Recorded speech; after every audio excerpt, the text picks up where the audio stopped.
Bonjour. Bonjour, merci de nous retrouver pour une émission Le Garage spécial nouveauté et plus précisément un top 20 avec De tout, des roadsters, du trail, des sportives, beaucoup de sportives. Et puis des marques que vous ne connaissez peut-être pas ou dont vous n'avez pas entendu parler depuis longtemps. Bref, ça va aller très très vite, c'est parti.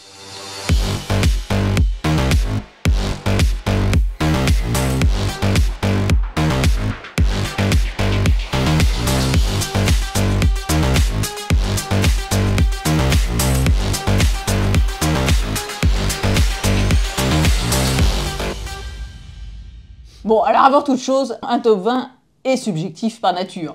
Oui, alors vous nous direz, il manque une moto, vous n'avez pas parlé de celle-là, on en a parlé peut-être la semaine dernière dans l'émission. Déjà, on fait pas un top 10, on fait un top 20 justement pour élargir. Oui, étendre le niveau et la taille des chakras de chacun pour que tout le monde y trouve un petit peu son compte. Non mais sérieusement, chaque numéro de ce top 20 a un vrai intérêt. Il y avait une raison pour laquelle il était dans ce top 20, mais si vous voulez avoir une vue générale sur tout ce qui s'est passé et tout ce qu'il ne fallait pas manquer à EICMA, on vous invite à regarder la vidéo précédente sur toutes les nouveautés EICMA qu'il ne fallait absolument pas manquer et notamment toutes ces nouveautés 2024. Mais en attendant, on a fait une petite sélection, forcément subjective, comme le dit Sandrine. Et on commence comme tous les tops par le numéro 20. Avec la Piega. C'est FB Mondial qui jusqu'à maintenant était plutôt dans le néo-rétro et dans les modèles 125. Ils avaient déjà lancé la Piega 125 qui était déjà venue bousculer un petit peu tout ce style avec un style beaucoup plus moderne et agressif. Et bien cette année, ils vont encore plus loin puisqu'ils nous lancent un Roadster 452. Alors 452, c'est 449,5 cm3, un bicylindre en ligne. Ils sont très très joueurs, mais ce ne sont pas les mêmes, on vous en reparlera après. Mais Kawasaki appelle bien ces 450 cm3 des 500, donc voilà. On s'y retrouve finalement. Il faut toujours lire les fiches techniques. Le couple, 47,6 chevaux, donc c'est pas mal pour ce type de cylindrée. Typiquement à 2. 39 Nm de couple, des freins Brembo, un monobras oscillant, un poids qui n'est pas léger, 176 kg. Et pour une fois, un prix que l'on connaît déjà, 5 990 €, mais en Italie. Eh oui, prix maximum, parce que les prix, on va y revenir. On va pas faire trop long au début, mais bref, à l'heure actuelle, la majeure partie des constructeurs ne savent pas leur prix. Alors quelquefois, c'est à 500 € près. Dans d'autres cas, pour certaines marques asiatiques, c'est même pas loin de 1000 € près. Même 5000 €. Oui, alors après, si on part sur les autres extrêmes. Bref, sachez que tous les articles sont mis à jour au fur et à mesure des semaines, à chaque fois qu'on reçoit ces informations par bribes. Comme ça, quand vous allez sur le repère, vous avez les dernières informations à jour, même si c'est un article du mois de novembre, du mois d'octobre, voire du mois de septembre.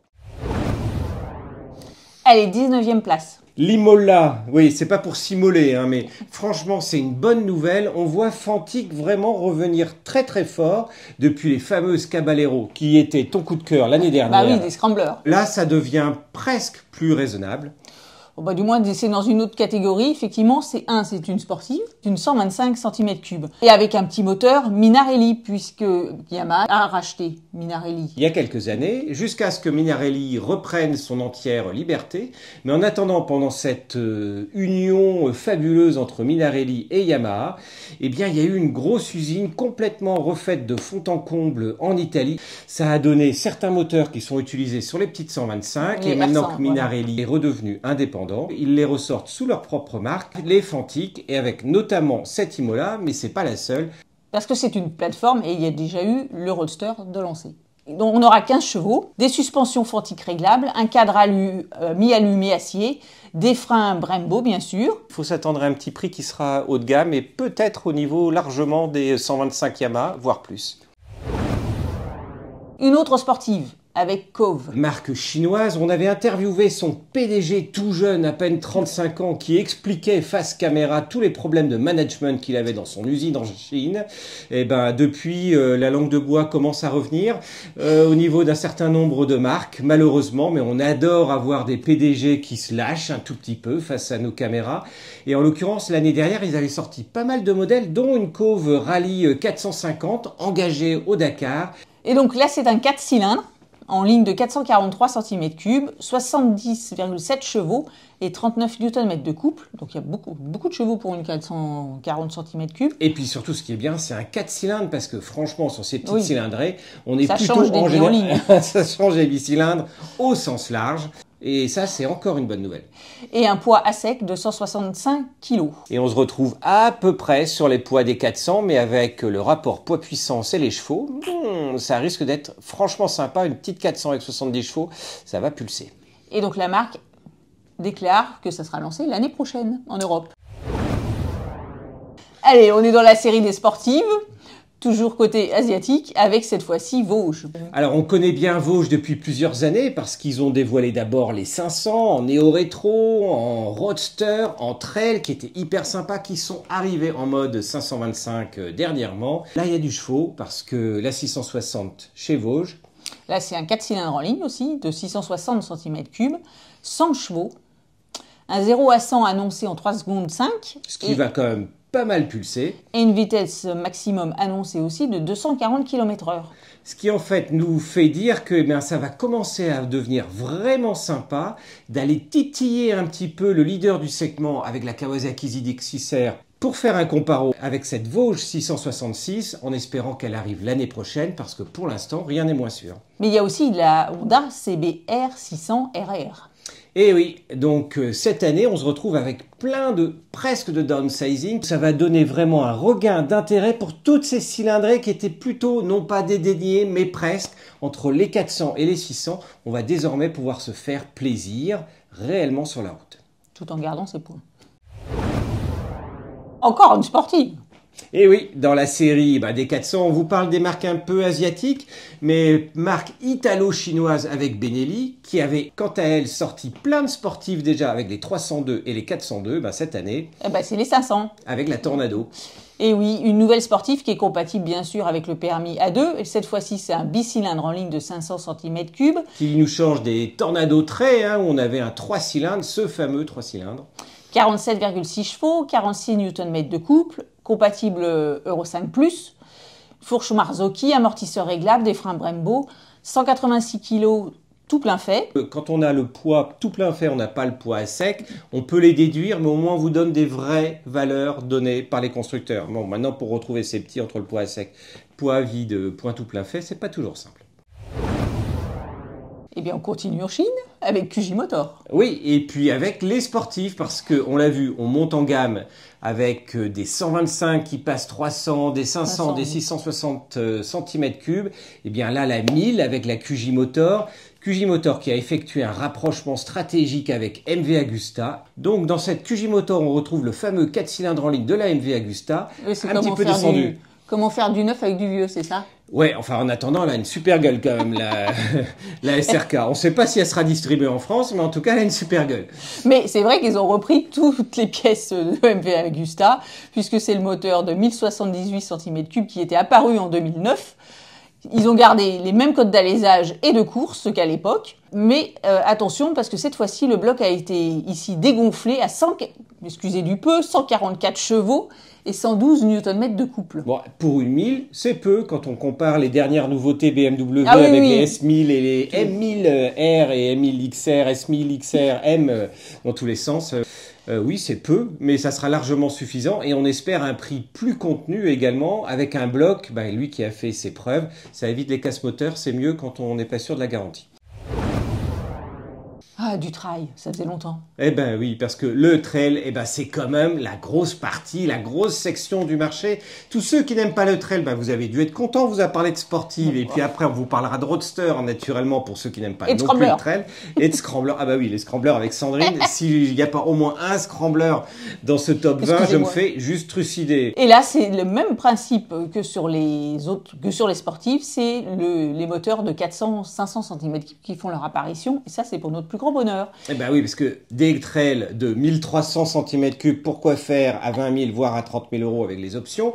Donc c'est bien de revenir sur des vraies valeurs sûres avec des petits trails qui, pour le coup, plus légers, moins chers vont vous permettre d'aller vraiment vous faire plaisir. Heureusement, eh bien, il y en avait déjà plein. Et puis, désormais, on la voit chez CF Moto. Avec la 450 MT. Et oui, la fameuse plateforme 450. Vous avez déjà suivi notre essai de la 450 SR, la sportive, juste pas pour revenir à la section précédente. Et la NK, le Roadster qui sort aussi. Par contre, les trails, vous les avez suivis parce qu'on vous avait fait l'essai de la 800 MT CF Moto et on avait vraiment été surpris par la montée en gamme, en technologie, en finition de la marque chinoise. Marque dont la distribution est faite en France par GD France, avec un réseau qui est en train vraiment de grossir et d'assurer justement la garantie, le sérieux et le suivi.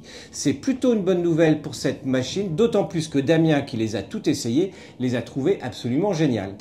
Et donc c'est un bicylindre en ligne de 449,5 cm3, 44 chevaux et 44 Nm de couple, des suspensions Kayaba réglables, des freins Gijuan, 175 kg à sec, une garde au sol de 220 mm et une selle pour un trail qui est raisonnable à 820 mm. Ce qui devrait lui permettre d'être à peu près accessible, y compris à tous les petits gabarits. Pourquoi? Eh bien tout simplement parce qu'elle est plus légère, comparée aux 250 kg des plus gros trails et 70 kg de différence avec un gros trail, ça permet aux petits gabarits de ne pas être surpris et de ne pas tomber avec la moto quand il faut mettre le pied à terre. Elle est dans la série des petits trails, l'Himalayan. 450, eh bien oui, l'Himalayan, le trail Himalayan, il est connu de longue date, on en avait fait l'essai il y a très longtemps. Là, Benoît est parti en Inde, heureux homme, une semaine, au pied de l'Himalaya. S'il vous plaît, ils n'ont pas uniquement joué sur le fait que c'était en Inde, mais ils ont vraiment été sur les petites routes au pied de la montagne. Les images sont magnifiques si vous n'avez pas encore vu l'essai sur le repère, mais c'est la bonne nouvelle de cette année, je trouve. Encore une fois, un petit trail abordable en termes de tarifs, même si on n'a pas le tarif. L'estimation que l'on nous vous donne, c'est une estimation qui n'engage que nous. 6 250 € a priori. Plus ou moins, et on verra bien dans les semaines à venir si ce prix est confirmé. Mais franchement, Benoît est revenu avec... il l'a pas essayé sur les bonnes routes, ni sur l'autoroute à 140, parce que là, il était sur les pistes, sur du off-road, sur les pistes indiennes. Bref, les images sont spectaculaires, le ciel était bleu. C'était top. Et puis, on aimera faire des comparos parce que cette année, la CBX Honda revient. Ah, zut, elle ne s'appelle plus CBX, elle s'appelle désormais 500NX. Hommage à la Dominator. Les petits trails dans les cylindrés 500 cette année, ça va être aussi très très sympa à faire en comparo. Le cruiser de notre top 20. Eh bien oui, il n'y en a pas beaucoup, mais c'est bien de revoir ces petits customs arriver, parce qu'il y en a un chez Honda, on vient presque jusque d'en parler, avec la Rebelle 500, mais c'est au tour de Kawasaki, de ressortir sa fameuse Eliminator, désormais en version 500 cm3, enfin presque, c'est une Eliminator 500, mais c'est un bicylindre en ligne de 451 cm3, 45,4 chevaux, 42,6 Nm de couple, 176 kg, un réservoir de 13 litres et surtout une selle très basse comme tous les cruisers à 735 mm. Et puis ça c'est bien parce que pour le coup, tous les petits gabarits, quand on parlait du trail ou de temps en temps c'est un peu trop pour les 1m60, et avec un custom, là vous allez être sûr de vraiment pouvoir vous faire plaisir avec. Sandrine a juste craqué sur ce modèle. Et oui, c'est le fameux Triumph Scrambler 400X. Et c'est la nouvelle plateforme de Triumph qui se décline à la fois avec ce Scrambler et puis la Speed. Mais la Speed, on la met un peu dans le même panier, mais on la connaît depuis tellement longtemps. Non, ce qui est vraiment sympa, c'est le petit Scrambler. Ah oui, il a un petit monocylindre de 398 cm3. Donc en gros, c'est le seul vrai 400, entre guillemets, de tout notre top 20. Eh oui, entre les 452 qui s'appellent 500 et les 400 qui sont des vrais 400. Là, vous avez un vrai 400, entre guillemets, avec 40 chevaux et 37,5 Nm de couple. Ce qui est pas mal, parce que, on le rappelle, si on veut faire une comparaison avec les Royal Enfield Meteor, qui sont des 350, mais qui ne font que tout juste un peu plus de 20 chevaux, là on est au double, là ça va être sympa, et là on se retrouve au niveau des chevaux d'une Himalayan 450 également. Bref, sur des cylindrés, des rapports poids-puissance, qui commencent à devenir vraiment sympathiques, notamment pour tenir au moins un 130 sur autoroute. Et donc là, pour une fois, on connaît le prix, 6 395 €, donc quasiment au même prix que, par exemple, l'Himalayan. Et on va se retrouver sur des gammes de prix autour des 6 000 €, c'est-à-dire à 500 €, 600 € près, les prix des 125 haut de gamme, notamment chez Yamaha, avec sa 125. Un trail dont je suis sûr que vous en avez pas entendu parler, ça va être une surprise. Totale. Vous vous y attendez pas du tout. On a hésité à le mettre en première position, mais on s'est dit qu'on en avait tellement parlé que du coup il se retrouvait rétrogradé. L'humour, hein. Pauvre trail BMW 1300 GS. Non, sérieusement, vous en avez retrouvé déjà l'essai. C'est une vraie nouveauté. Est-ce qu'on avait besoin d'une 1300 Nous, on se disait que la 1250 suffisait largement. Oui. Mais en attendant, ça va être l'une des grosses nouveautés de 2024. Donc on ne pouvait pas ne pas la mettre. Et double négation dans ce top 20. Et oui, un boxeur de 1300 cm3 maintenant avec 145 chevaux. Et oui, 9 chevaux de plus que le millésime 1250 et 149 Nm de coupe. Donc ça dépote. Des suspensions Evo Télélever et Paralever, 237 kg en ordre de marche. Donc ça, il faut saluer qu'elle fait 12 kg de moins que la 1250 GS. On se dit toujours, ça monte en cylindrée, ça va prendre du poids. Ben non, ça descend. Et pour la petite histoire, il y a des 800 cm3 sur le marché qui pèsent à peu près le poids de cette 1300 cm3. Donc, il y en a qui peuvent descendre leur poids. Et il faut saluer le travail sur l'allègement du châssis, du moteur qui a été fait par BMW, en sachant que c'est déjà une moto particulièrement saine et particulièrement facile dans les gros trails et dans les gros maxi trails à cause de ce boxeur et du flat qui est vraiment dont le centre de gravité est placé très très bas et qui fait que même pour les petits gabarits, c'est l'un des maxi trails les plus faciles d'accès. Et là, on connaît le prix, ou du moins le prix minimum, 20 690 € sans les options.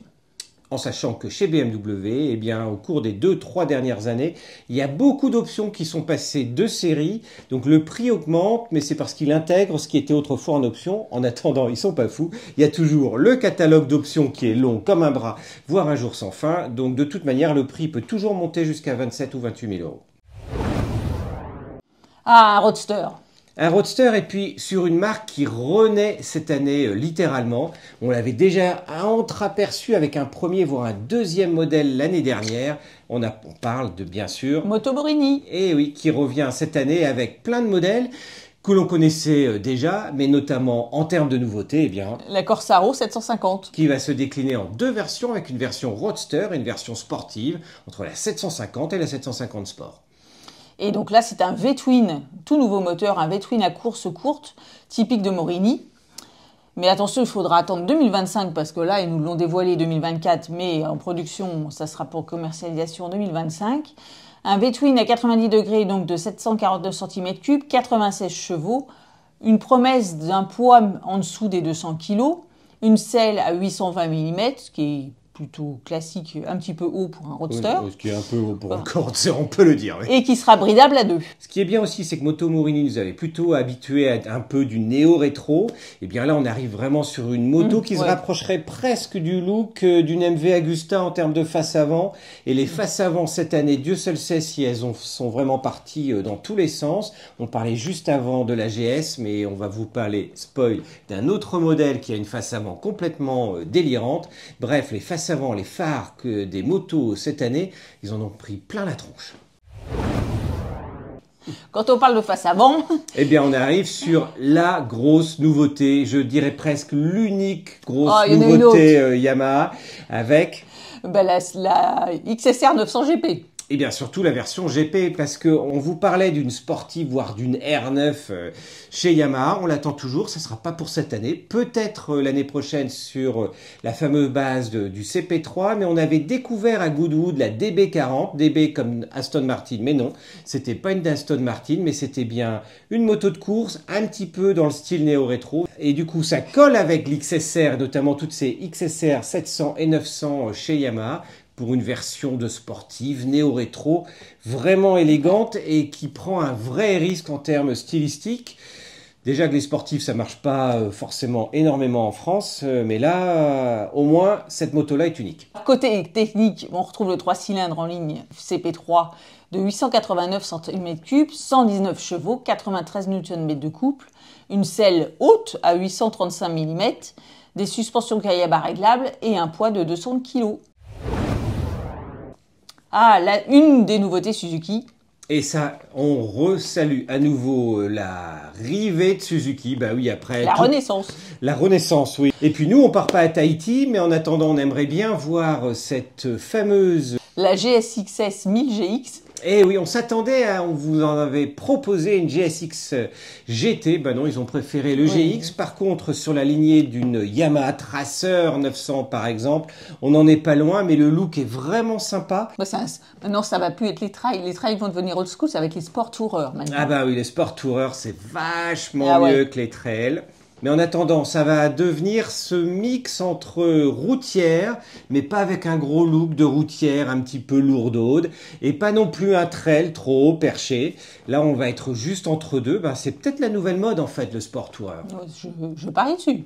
Côté moteur, on a un 4 cylindres en ligne de 999 cm3, 152 chevaux, 106 Nm de couple, des suspensions électroniques SAS, des freins Brembo, des pneus Dunlop, une selle à 845 mm. Ouf. Oui. 232 kg, un réservoir de 19 litres.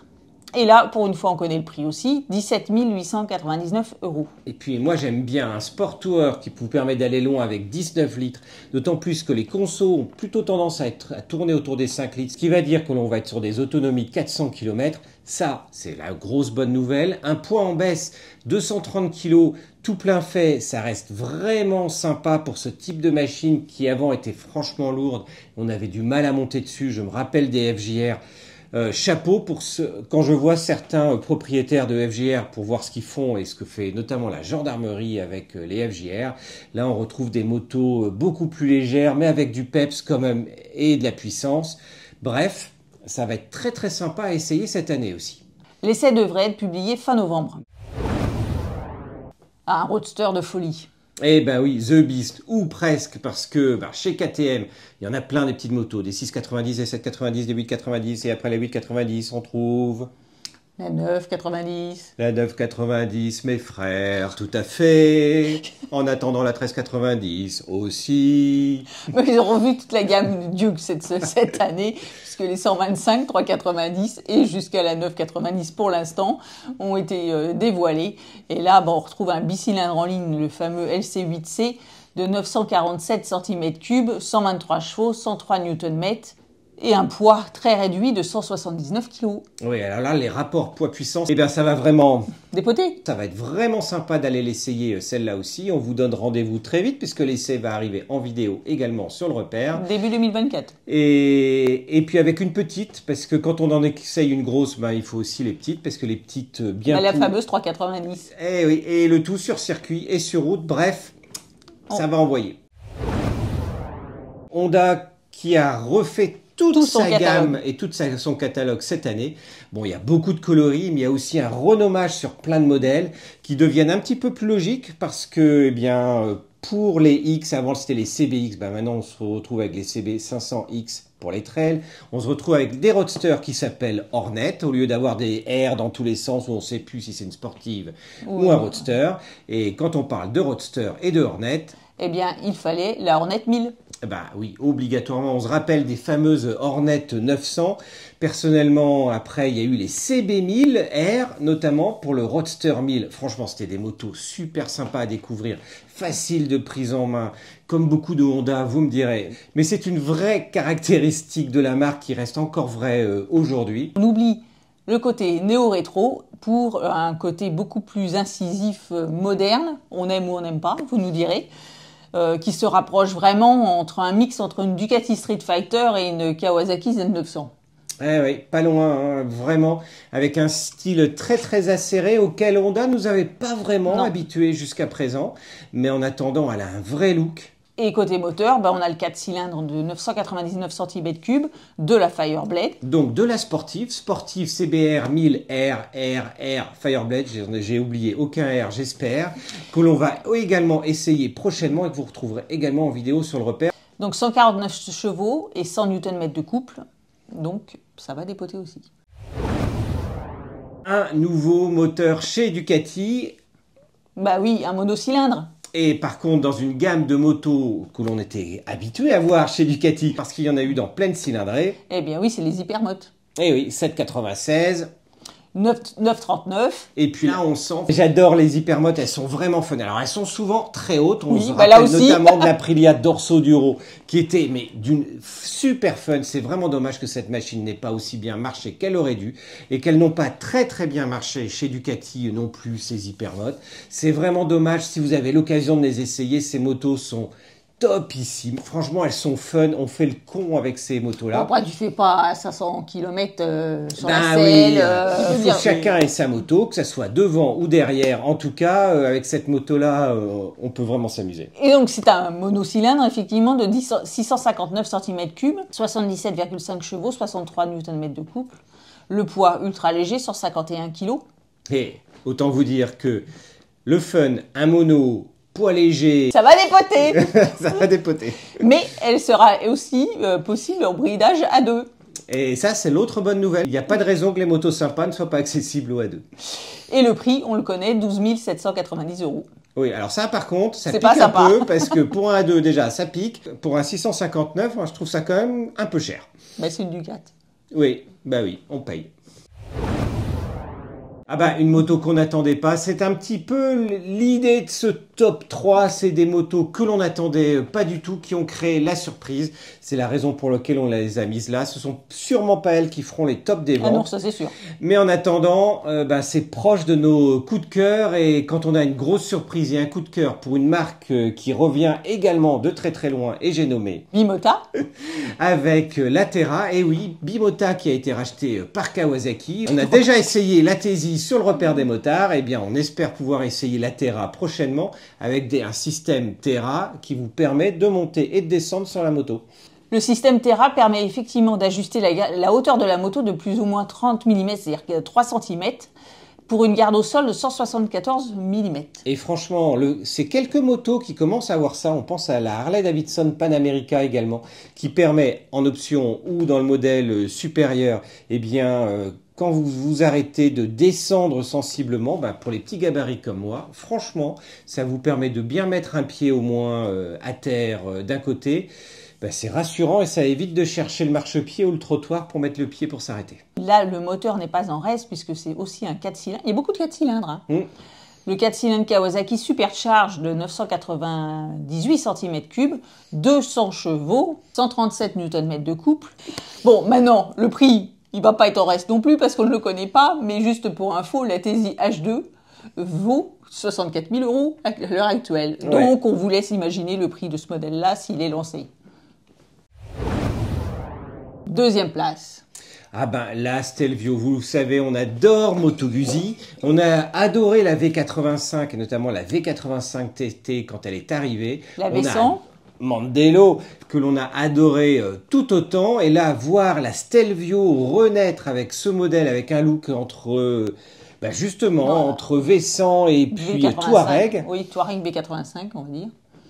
C'est vrai qu'elle a un look sympa, c'est un trail. Mais un trail routier, donc ça c'est une autre bonne nouvelle. Et c'est pas un trail qui fait trop percher sur échasse, ça c'est une autre bonne nouvelle. C'est presque un trail qui se rapproche d'une routière, et de toute manière c'est un trail routier, c'est un routier trail. Et oui, c'est un bicylindre en V de 1042 cm3 qui est conforme Euro 5+, 115 chevaux, 105 Nm de couple, frein Brembo, des jantes à rayons, un réservoir de 21 litres, des roues de 19 pouces, donc c'est effectivement un trail routier. On ne connaît pas encore son prix, mais on a hâte de l'essayer.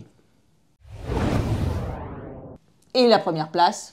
Ouais, c'était le salon EICMA, il fallait que ça soit une italienne. Il fallait qu'on fasse une édition limitée aussi. Oui, et puis il fallait qu'on vous parle d'MV Agusta parce qu'on adore cette marque. Même si tout est en train de se mélanger entre l'Europe et l'Asie. Mais en attendant, cette série limitée faisant référence au premier modèle MV Agusta de 98 cm3 sorti en 1943 et de toute beauté. Ça a été mon coup de cœur. Coup de cœur ne veut pas dire que je l'achèterai, mais en tout cas, elle est vraiment magnifique. Elle est très jolie. Effectivement, l'usine MV Agusta a lancé la production de son premier moteur monocylindre de 98 cm3 en 1943. Il était à refroidissement par air et avait seulement 2 rapports. Et ils ont repris en fait le code couleur, notamment bordeaux, de ce modèle pour le mettre sur cette édition limitée. Et cette peinture est appliquée à la main en plusieurs couches avec une base mat bicomposant et une finition vernis.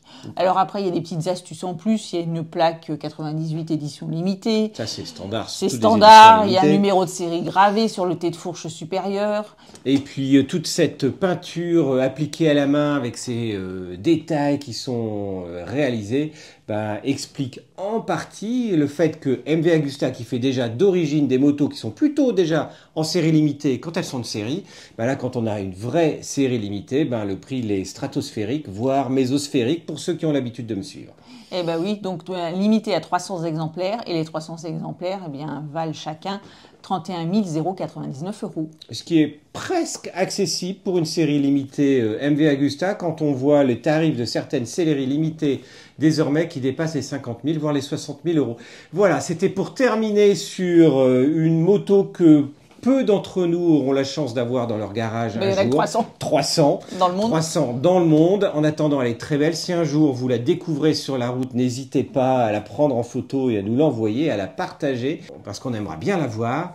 Voilà, dites-nous maintenant quel est le coup de cœur que vous avez eu sur ce salon EICMA, parce qu'on vous a parlé de plein d'autres motos. Est-ce que parmi ces motos-là, il y en a une qui est vraiment votre coup de cœur et que vous auriez mis en top 1? Bref, donnez-nous vos avis. On en tiendra compte également pour aller encore plus loin dans la définition et dans les descriptions et notamment dans les essais que l'on va vous promettre en 2024. Et si vous découvrez la chaîne aujourd'hui, on vous invite à nous retrouver tous les dimanches matins à 7 h avec l'hebdo. C'est vraiment le rendez-vous hebdomadaire de la moto avec toutes les nouveautés, parce qu'il y a des nouveautés désormais, il y en a toute l'année. Notre planning d'essai 2024 est en train de partir sur les chapeaux de roue. On a plein d'essais au mois de novembre, au mois de décembre, en janvier et en février, alors que d'habitude, ça commence au mois de mars.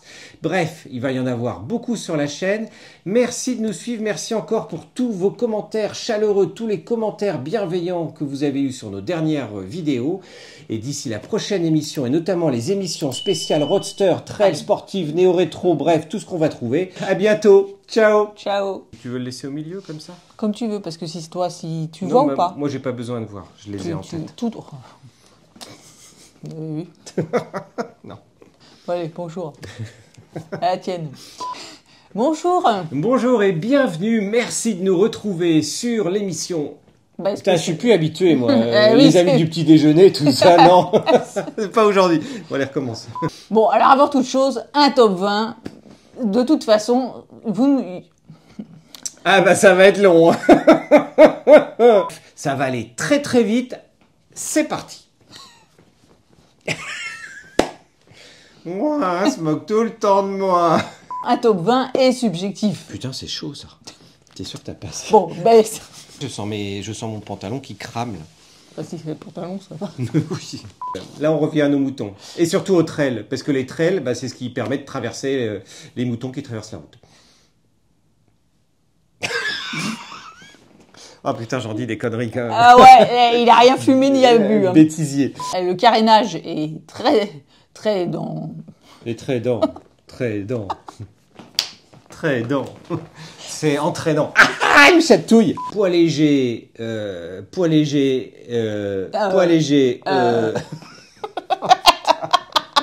Ça va dépoter. Ça va dépoter.